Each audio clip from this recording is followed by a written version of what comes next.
Everyone, welcome back to Eklavya study point. आज हम class 12 का टूरिज़्म जिसका यूनिट 3 ट्रांसपोर्ट नेटवर्क को डिस्कस करने जा रहे हैं। इस यूनिट में बेसिकली आप ट्रांसपोर्ट के नेटवर्क को समझेंगे और इसका ओवरव्यू हम इस यूनिट में लेंगे। और इस यूनिट में हम ये भी समझेंगे जो ट्रांसपोर्ट है वो टूरिस्ट को कैसे हेल्प कर रहा है डिफरेंट वेज़ में उनके डेस्टिनेशन तक पहुँचने में। तो चलिए स्टार्ट करते हैं। तो आज का यूनिट में स्टार्ट करने से पहले आपको बताना चाहूँगी, अगर आपने हमारे टेलीग्राम ग्रुप को ज्वाइन नहीं किया है तो class 12 ESP new group search करके आप हमारे टेलीग्राम ग्रुप को ज्वाइन कर सकते हैं। तो आज का हमारा फर्स्ट टॉपिक है ट्रांसपोर्टेशन। जो ट्रांसपोर्ट सेक्टर है वो किसी भी कंट्री में विकास और लोगों के कल्याण में, इट मीन्स लोगों के वेलफेयर में किसी भी तरह से इकोनॉमिक इम्पैक्ट डालता है। लोगों के विकास में और लोगों के कल्याण में इकोनॉमिकली इम्पैक्ट डालता है। ओके, जो ट्रांसपोर्ट है वो प्रोडक्शन के, जो हमारा ट्रांसपोर्ट होता है वो प्रोडक्शन के सभी जितने भी फैक्टर्स होते हैं उनको आपस में लिंक कर देता है ट्रांसपोर्ट। ठीक है, और इससे क्या होता है, ट्रांसपोर्ट की वजह से ही क्या होता है, जो हमारे प्रोड्यूसर्स होते हैं और जो कंज्यूमर होता है उनके बीच में रिलेशनशिप बन पाता है। बिकॉज़ अगर प्रोड्यूसर को उसका अपना माल सेल करना है तो उसको कंज्यूमर की ज़रूरत होगी, और अगर उसको कंज्यूमर की ज़रूरत है तो उसको कंज्यूमर तक पहुंचने के लिए ट्रांसपोर्ट की भी ज़रूरत होगी। और अगर ट्रांसपोर्ट डेवलप नहीं होगा तो जो प्रोड्यूसर होगा वो कंज्यूमर तक कैसे पहुँच पाएगा, है ना। तो इस वजह से जो ट्रांसपोर्टेशन हो जाता है वो बहुत ही इंपॉर्टेंट हो जाता है in between producer and consumers के रिलेशन बनाने में। ओके, आई होप कि आपको यहाँ तक क्लियर हो रहा होगा। तो नेक्स्ट जो हमारा टॉपिक है वो आ जाता है tourism and transport. Since 1970s में क्या था, जो टूरिज़्म था वो डेवलप्ड इकोनॉमिक्स में और जो अफोर्डेबल इकोनॉमिक थी वहाँ पे बढ़ने लगा 1970s में, जो हमारी अफोर्डेबल और डेवलप इकोनॉमिक थी वहाँ पे। ठीक है, और जो इंटरनेशनल टूरिस्ट का नंबर था वो डबल होने लगा। बिकॉज़ लोगों जो एक्सप्लोरर्स होते हैं उन्होंने घूमना स्टार्ट किया, वो पूरे वर्ल्ड में घूमना स्टार्ट किया, एक्सप्लोर करना स्टार्ट किया। तो उसकी वजह से क्या हुआ, जो इंटरनेशनल टूरिज़्म था उसका जो नंबर था वो डबल हो गया। ओके, तो आई होप कि आपको यहाँ तक क्लियर हो रहा होगा। तो नेक्स्ट हम आ जाते हैं कि जो टूरिज़्म था, जैसा कि मैंने अभी बताया, उसने अफोर्डेबल और जो इकोनॉमिक्स थी डेवलप्ड, वहाँ पे विकास होने लगा इसका। खासकर जो हमारे यूरोप था और जो नॉर्थ अमेरिका है वहाँ पे इसका ज़्यादा ही विकास होने लगा। ठीक है, और जो हमारा ट्रांसपोर्ट है वो हमारे टूरिज़्म इंडस्ट्री का की एलिमेंट माना जाता है। क्या की एलिमेंट माना जाता है। ओके, तो आई होप कि आपको यहाँ तक क्लियर हो रहा होगा। जो ट्रांसपोर्ट है वो टूरिज़्म के ग्रोथ में कॉज और इफ़ेक्ट दोनों ही, जब हम कॉज और इफ़ेक्ट की बात करते हैं तो जो ट्रांसपोर्ट है वही हमारे टूरिज़्म के ग्रोथ में होता है, कॉज भी और इफ़ेक्ट भी। और कई बार क्या होता है कि जो टूरिस्ट होते हैं वो लोकल इकोनॉमी जो होती है उसमें बहुत कंट्रीब्यूट करते हैं, तो उस वजह से क्या होता है, उस एरिया का डेवलपमेंट भी अच्छा खासा हो जाता है। ठीक है, तो नेक्स्ट हमारी स्लाइड आ जाती है कि एयर ट्रांसपोर्ट क्या होता है। तो जो एयर ट्रांसपोर्ट होता है वो बहुत ही इफ़ेक्टिव ट्रांसपोर्ट का मोड है, बिकॉज ऑफ खासकर इसके प्राइस की वजह से। जब हम इंटरनेशनल ट्रैवल में बात करते हैं तो दूसरे ट्रांसपोर्ट के मुकाबले इसमें 40% का हिस्सा इसका शेयर होता है। किसका? एयर ट्रांसपोर्ट का। दूसरे ट्रांसपोर्ट के मुकाबले 40% तो एयर ट्रांसपोर्ट का ही शेयर होता है इंटरनेशनल टूरिज़्म में जब हम बात करते हैं। और जो एयर ट्रांसपोर्ट है उसने डिस्टेंस के जो ज्योग्राफिकल एस्पेक्ट होता है उसमें रिवैल्यूएशन लाया है।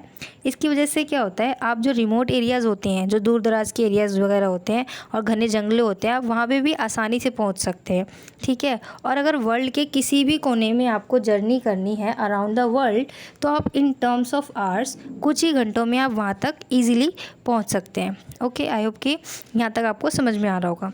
और एक हमारा क्वेश्चन कई बार पेपर में आ जाता है, खासकर 1 नंबर में, कि LCC की फुल फॉर्म क्या होती है। तो LCC की फुल फॉर्म होती है लो कॉस्ट करियर। ओके, तो नेक्स्ट हमारा आ जाता है categories of passengers jet plane.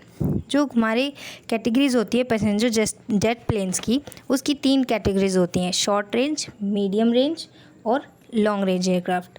जब हम शॉर्ट रेंज एयरक्राफ्ट की बात करते हैं तो इसमें क्या होता है, 30 से 100 पैसेंजर्स की कैपेबिलिटी होती है, जो शॉर्ट डिस्टेंस में ही ट्रैवल की जाती है, मतलब जो कम दूरियों में ही ट्रैवल की जाती है शॉर्ट रेंज, जैसा कि इसके नाम से ही पता चल रहा है। जब हम फिर मीडियम रेंज की बात करते हैं तो मीडियम रेंज में क्या होता है, विद इन अ कॉन्टिनेंट के अंदर ही इसके आप अगर फॉर एग्जांपल की बात करें तो अगर आप न्यूयॉर्क से जाते हैं तो नॉर्थ अमेरिका के मोस्ट एरियाज़ तक आप पहुंच सकते हैं। यहाँ क्योंकि ये मीडियम रेंज होता है तो ये ना तो शॉर्ट डिस्टेंस होता है और ना ही ज़्यादा दूर लॉन्ग डिस्टेंस के लिए होता है, ये मीडियम डिस्टेंस के लिए ही यूज़ किया जाता है मीडियम रेंज। ओके, तो जब हम आ जाते हैं लॉन्ग रेंज पे, तो लॉन्ग रेंज क्या होता है, ये वो प्लेन्स होते हैं जो ओशियंस जो होते हैं उनको क्रॉस करने में केपेबल होती हैं, जैसा कि इनके नाम से पता चला लॉन्ग रेंज है ना। तो ये ओशंस को क्रॉस करने में केपेबल होते हैं। और ये जो कॉन्टिनेंट्स होते हैं वो 2 कॉन्टिनेंट्स को आपस में लिंक कर देता है, बिकॉज कि ये ओशंस को क्रॉस कर सकता है, इस वजह से जो 2 कॉन्टिनेंट्स होंगे उनको ये आपस में लिंक कर देता है। ओके, और ये क्या होते हैं, जो लॉन्ग रेंज एयरक्राफ्ट्स होते हैं वो हाई कैपेसिटी के साथ लॉन्ग रेंज एबिलिटी प्रोवाइड कराते हैं, मतलब हाई कैपेसिटी मतलब ज़्यादा कैपेसिटी लोग आ सकते हैं और लॉन्ग डिस्टेंस में भी प्रोवाइड कराता है ये अपनी सर्विस। ओके, तो नेक्स्ट हमारा आ जाता है रेल ट्रांसपोर्ट। तो जब हम रेल ट्रांसपोर्ट की बात करते हैं तो ये ऑटोमोबाइल के आने से पहले ये जो मास ट्रांसपोर्ट का बड़ा इम्पॉर्टेंट और यूज़फुल ट्रांसपोर्ट था, जो रेल ट्रांसपोर्ट है वो किसी भी, क्योंकि बिकॉज अब तो ऑटोमोबाइल आ गया, सबके पास अपनी कार है तो सभी कार से ही ट्रैवल करना पसंद करते हैं, पर उस कार के आने से पहले, ऑटोमोबाइल के आने से पहले सभी का फर्स्ट प्रेफरेंस होता था ट्रैवल करना रेल, बिकॉज ये अफोर्डेबल भी होता था और ये यूज़फुल ज़्यादा होता था रेल ट्रांसपोर्ट। ओके, ऑटोमोबाइल के आने से पहले। ओके, और जो हमारा जो रेल नेटवर्क है, ठीक है, जो हमारा रेल नेटवर्क है वो किसी भी नेशन के इकोनॉमिक में कमर्शियल नीड में ज़्यादा उपयोग होता है, कमर्शियल नीड में ज़्यादा यूज़फुल होता है, ज़्यादा यूज़ किया जाता है। और जब हमारी अगर टूरिस्ट की बात आती है तो ये हमेशा सेकंड चॉइस होता है एज अ ट्रैवलिंग मोड। अगर ट्रैवलर को डिसाइड करना है ट्रैवल करने के लिए तो हमेशा ये सेकंड मोड होगा, अगर ट्रैवल करने के लिए हमें डिसाइड भी करना है तो। अदरवाइज़ सबसे पहले क्या, ये कमर्शियल नीड होती है किसी भी कंट्री की इकोनॉमी में। ओके, तो नेक्स्ट हमारा आ जाता है रोड ट्रांसपोर्ट। तो जब हम रोड ट्रांसपोर्ट की बात करते हैं तो ये क्या होता है, इसमें एक NHAI national highway authority of India, जिसको एक्ट 1988 के द्वारा बनाया गया था, जो कि हमारे पार्लियामेंट ने पास कराया था, कॉन्स्टिट्यूट करवाया था हमारे पार्लियामेंट ने एक्ट 1988 के through. NHAI national highway authority of India, इसने क्या हुआ था, इसने एक NHDP नाम की प्रोजेक्ट बनाया था। NHDP implement national highway development project, NHDP।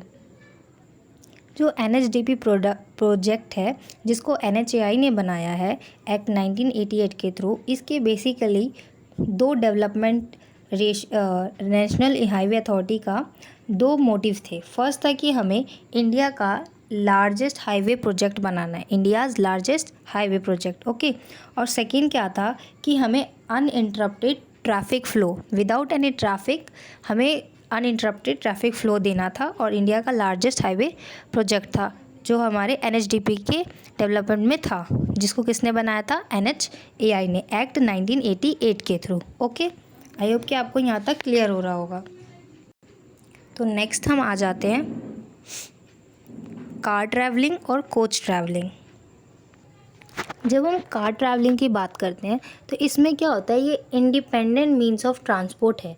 इसमें जो ड्राइवर होता है हमारा, वही डिसाइड करता है where when and how to he is going to get to a destination, कि उसको डेस्टिनेशन पे कब, कैसे और कहाँ पहुंचना है, वो कौन डिसाइड करता है, ड्राइवर।